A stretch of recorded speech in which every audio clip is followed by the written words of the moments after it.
हमारे साथ राहुल चौहान जी जुड़ गए हैं, डायरेक्टर है आइग्रेन इंडिया के। शुक्रिया राहुल जी, ये एक्सक्लूसिव खबर आपकी तरफ से आती हुई। कल जो उपभोक्ता मंत्रालय की जो बैठक हुई थी, उस बैठक में पहले ये बता दीजिए कि कौन कौन लोग शामिल हुए थे। इस बैठक में सर सेक्रेटरी साहब थे, उपभोक्ता मंत्रालय के रोहित नाफेड सिंह के जी। अधिकारी। रोहित सिंह जी थे, नाफेड के अधिकारी सुनील कुमार सिंह जी थे। हम्म। और आईपीजीएस से थे, ओएटा से थे, म्यांमार से, ऑल इंडिया दाल मिलर एसोसिएशन से थे, तथा ऑल एग्री फार्मर्स एसोसिएशन जो है वहाँ से सदस्य थे। उसमें आइग्रेन इंडिया भी शामिल था। सर, क्या म्यांमार के भी कुछ कोई लोग, कोई रिप्रेजेंटेटिव वहां के भी थे? हाँ क्या सर? म्यांमार के भी कोई रिप्रेजेंटेटिव थे? क्योंकि ओएटा से थे, ओएटीए जो है, श्याम नरसरी जी थे उसमें। ओके सर, बैठक का मुद्दा क्या था, क्या क्या चर्चाएं हुई? क्योंकि आप भी उस बैठक में शामिल थे, इसलिए पूछ रहा हूं। बैठक का सर जो मेन उद्देश्य ये था कि दलहनों की देश में क्या स्थिति है, उपलब्धता की क्या स्थिति है, कितना इंपोर्ट हो रहा है, तथा सरकार के पास, गवर्नमेंट मतलब इंडिया के पास कितना स्टॉक उपलब्ध है डिफरेंट क्रॉप्स का, उस बारे में था। मुख्यतः इस मीटिंग में तुअर पे फोकस किया गया था। तो सरकार ने क्या निर्देश दिए हैं? यहाँ के जो स्टॉकिस्ट है, कारोबारी हैं, ट्रेडर्स हैं, उनको क्या निर्देश दिया गया सरकार की तरफ से? देखिए, सरकार की तरफ से सबसे पहले मैं आपको बताना चाहूंगा कि इम्पोर्ट जो है इंडिया में लास्ट ईयर से तुअर का कम रहा है। अप्रैल से दिसंबर 23 तक के जो आंकड़े हैं, 6.27 लाख टन इम्पोर्ट हुआ है तुअर का, जो लास्ट ईयर 6.23 के करीब था। और दिसंबर 22 में 2 लाख टन इम्पोर्ट हुआ है, जो 23 में घटकर 0.82 लाख टन हुआ। मोजाम्बिक से इम्पोर्ट घटा है। म्यांमार से दिसंबर 23 में केवल 2000 मीट्रिक टन इम्पोर्ट किया गया था, जो लास्ट ईयर दिसंबर 22 में 0.42 लाख टन था। तो कुल प्रॉब्लम जो है वो ये है कि उम्मीद के अनुसार हमारा इम्पोर्ट नहीं हो पा रहा, जिसको देखते हुए सरकार बहुत चिंतित नजर आ रही है। और सरकार साथ ही अगर स्थिति और खराब रही तो बहुत बड़े बड़े कदम, सख्त कदम उठा सकती है। जैसे कि तुअर जो म्यांमार से इम्पोर्टेड है, उस पर मैक्सिमम इम्पोर्ट प्राइस जो है वो $1000 प्रति मीट्रिक टन, और अफ्रीकन तुअर पर $900 प्रति मीट्रिक टन घोषित कर सकती है, जिस ताकि जो है इससे अधिक कीमतों पर देश में तुअर का इम्पोर्ट ना हो पाए। साथ ही स्टॉक लिमिट की भी चर्चा की गई है कि स्टॉक लिमिट भी लगाई जा सकती है अगर स्थिति की कंट्रोल में नहीं आती। और ऑनलाइन पोर्टल पर जो आपको स्टॉक है उसकी विवरण भी देना पड़ेगा। साथ में सेक्रेटरी साहब ने ये बोला है कि अगर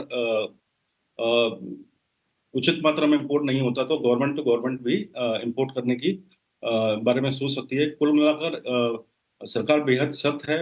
कई जगह देखा गया है कि विदेशों में तुअर की जो है होर्डिंग हो रही है, उसको देखते हुए सरकार ने कहा है कि आप अधिक से अधिक मात्रा में देश में तुअर का इंपोर्ट करें। अगर स्थिति और खराब हुई तो बहुत सख्त कदम उठाया जा सकता है। सरकार पूरी तरह से सख्त है दालों की महंगाई रोकने के लिए, और खास करके तुअर के दाम जिस तेजी से बढ़े हैं, उसके बाद भी यहाँ पर कोई नरमी नहीं आ रही है। इसके लिए सरकार सख्त है, और ये भी निर्देश जारी किया है कि अगर इसी तरह से अगर इंपोर्टेड दाल को रोका जाता है या कुछ मैनिपुलेट किया जाता है, चाहे वो एक्सपोर्टिंग कंट्रीज की तरफ से हो या जो इंपोर्टर्स हैं उनकी तरफ से, तो अधिकतम इंपोर्ट ड्यूटी भी लगाई जा सकती है। म्यांमार से इंपोर्टेड तुअर पर अधिकतम ड्यूटी $1000 प्रति टन लगाने की भी संभावना दिख रही है, और साथ ही अफ्रीका से इंपोर्टेड तुअर पर अधिकतम ड्यूटी $900 प्रति टन लगाई जा सकती है। सर, इनका रिएक्शन क्या था? म्यांमार के जो रिप्रेजेंटेटिव थे उनका रिएक्शन क्या था?